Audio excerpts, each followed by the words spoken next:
রাজনীতির অঙ্গনে ফের আলোচনার কেন্দ্রে এসেছে হোসেন মোহাম্মদ এরশাদের দল জাতীয় পার্টি অর্থাৎ জাপা। সম্প্রতি গণ অধিকার পরিষদের সঙ্গে টানা কয়েকদিন ধরে সংঘর্ষের ঘটনা ঘটার পর দলে নতুন করে সংকট তৈরি হয়েছে। এর প্রেক্ষিতে জাপাকে নিষিদ্ধ করা এবং দলের চেয়ারম্যান জি.এম. কাদের সহ শীর্ষ নেতাদের গ্রেফতারের দাবিও আরও জোরালো হয়েছে। রোববার প্রধান উপদেষ্টার সঙ্গে বৈঠকের পর জামায়াত আনুষ্ঠানিকভাবে জাতীয় পার্টি নিষিদ্ধের পক্ষে মত প্রকাশ করেছে। ইতোমধ্যে বেশ কিছু রাজনৈতিক দলও একই দাবিতে একত্র হয়েছে।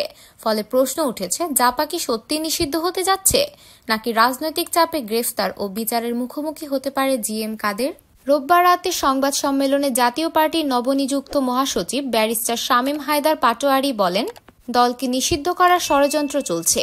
তিনি নেতাকর্মীদের সতর্ক থাকার আহ্বান জানিয়ে বলেন, যে কোনো পরিস্থিতি মোকাবেলায় জাতীয় পার্টি প্রস্তুত। তার দাবি, দল কখনো কোনো সন্ত্রাসী কর্মকাণ্ডে জড়ায়নি, তাই তাদের কার্যক্রম নিষিদ্ধ করার কোনো আইনগত ভিত্তি নেই।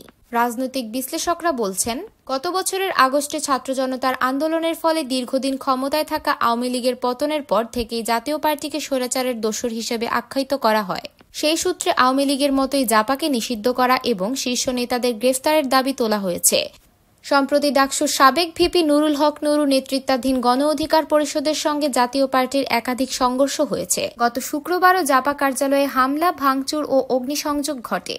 পরিস্থিতি নিয়ন্ত্রণে পুলিশ ও সেনাবাহিনী হস্তক্ষেপ করলে নুরু আহত হন। এরপর থেকে জাপা নিষিদ্ধের দাবিকে আরও গতি মেলে। বর্তমানে জি.এম. কাদেরের বাসা এবং জাপার কেন্দ্রীয় কার্যালয় পুলিশি নিরাপত্তায় ঘেরা। তবে গত 3 দিন ধরে কাদেরকে প্রকাশ্যে দেখা না যাওয়ায় নানা জল্পনা চলছে। নেতাকর্মীদের মধ্যে আতঙ্ক ও শঙ্কা দেখা দিয়েছে। সব মিলিয়ে জাতীয় পার্টির ভবিষ্যৎ নিয়ে অনিশ্চয়তা আরও বেড়েছে এবং রাজনৈতিক মহলে এই ইস্যু নিয়ে আলোচনা তীব্র হচ্ছে।